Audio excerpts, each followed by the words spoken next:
Thank you, Eugene. Thank you, Wayne Madsen and Dr. Short, Cynthia, McKinney, Akbar Muhammad, all of you for coming.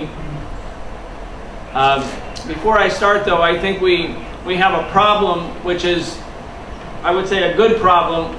We have more people that can really fit into this room, but we can help the people in the back who are very tightly packed in. If all the people who have chairs could agree to move their chair up 2 feet, because more people are coming in. This is going to be an exercise in group dynamics.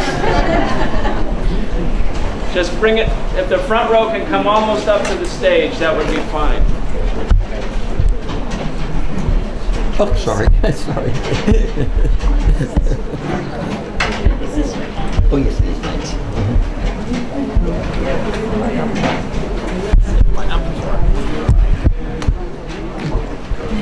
Okay, that's good. How do the people in the back of the room feel? Any better? We need more of a response, guys. Okay, very good. Thank you for doing that. I want to.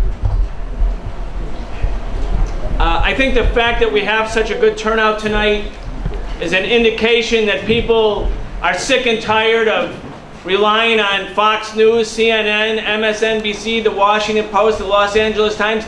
It's all the same, and it all gets the same message. And the message is everything the U.S., British, and French do, every missile they drop, every bomb they drop, everything they do is helping to protect civilians against the great evil dictatorship of Muammar Gaddafi. And I think by virtue of the turnout tonight, we can see a substantial part of the population doesn't believe it, and they want to hear a different story, the true story.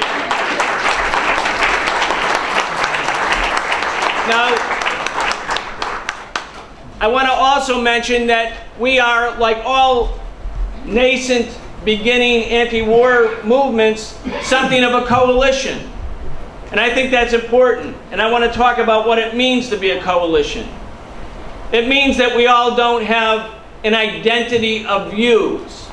It means we have philosophical differences and ideological differences, theological differences, all kinds of differences. But we have something in common. And what we have in common is a strong belief that when NATO and the U.S., the great enslaver of Africa, that's right, and the British and French, the great colonizers of Africa, come together to say that they're going to drop bombs on Libya because they have developed a tender concern about the needs and interests of African people in Libya or anywhere, we know that that's a bunch of crap and that we have to organize against it.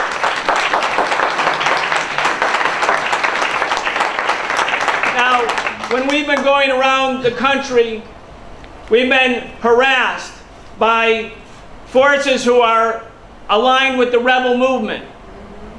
They have a high-powered public relations firm here in Washington, D.C. It's called the Harbor Group. It's financed by capital and financed probably by Libyan oil and stolen or frozen Libyan assets. The leaders of the Harbor Group are a prior spokesperson for Ronald Reagan. You know how Ronald Reagan was always so steadfast in his struggle for the rights of African people. You know how that was just such a hallmark of the Reagan administration. And another principal is Hillary Clinton's staff director from the 1992 Bill Clinton presidential campaign. And the third principal of the Harbor Group is a primary consultant for the Democratic Party for each of their last 3 conventions. How is it that these insider groups in Washington, D.C., the top level of the Democratic Party and the Republican Party, align with, and you can see by their meetings here in Washington, with the rebels, ConocoPhillips, ExxonMobil, Chevron, and all the major oil companies suddenly are involved in the liberation movement in Africa. Just knowing that means you know that that's not credible. Now, does that mean that you have to be a supporter of Muammar Gaddafi?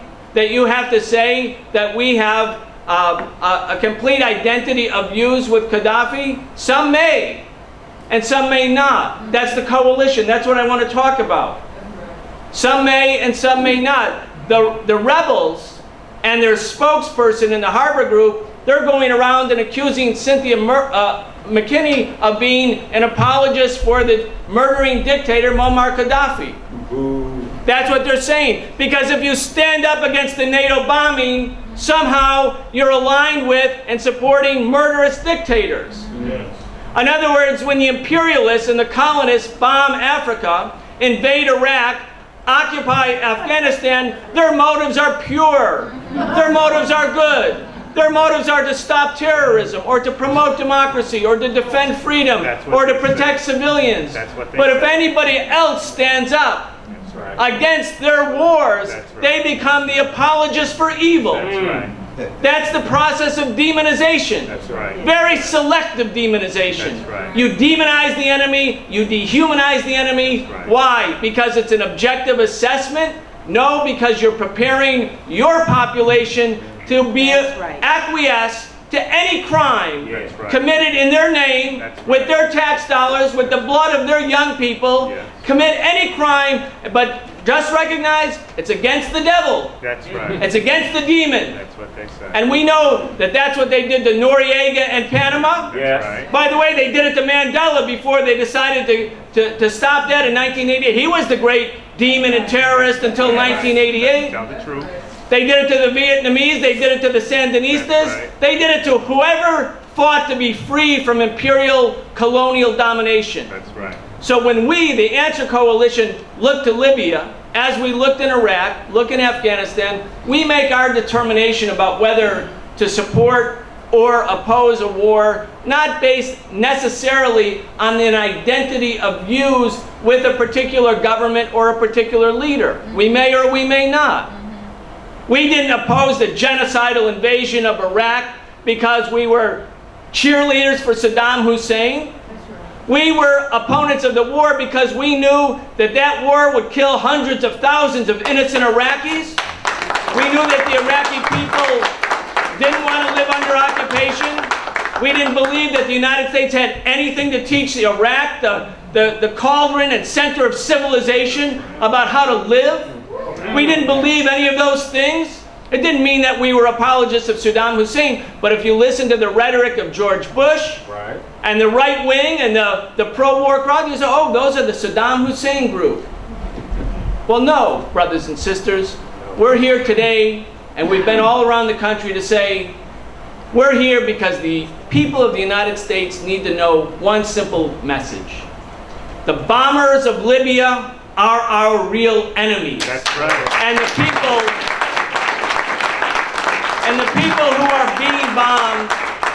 who are being bombed are our sisters and brothers. That's right. And when they say Gaddafi was killing his own people, but it's okay for Obama to kill the Libyan people, we say, you know, the Libyan people are our people. Yeah. We are one people. We are not divided by nations simply. We recognize national difference and diversity. But when the United States government kills Libyans or Iraqis or Afghans, or supports Israel when it kills Palestinians, we say that those victims are our people, just like they're our families. Yes. We have to have that sense of it, that feeling about it, rather than be wound up each and every time the colonial and imperial powers want to go to war. Wow.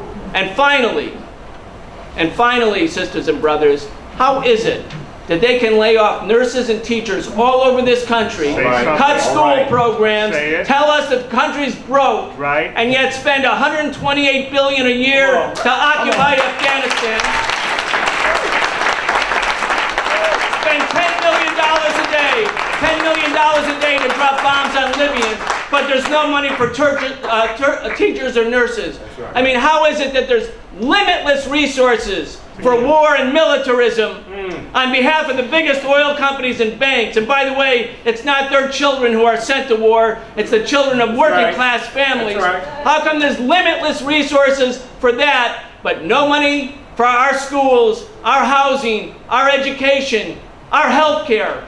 Why? Because this is a rich man's war. It's a system that's dedicated to the rich and corporate structures. So why are we against the war in Libya?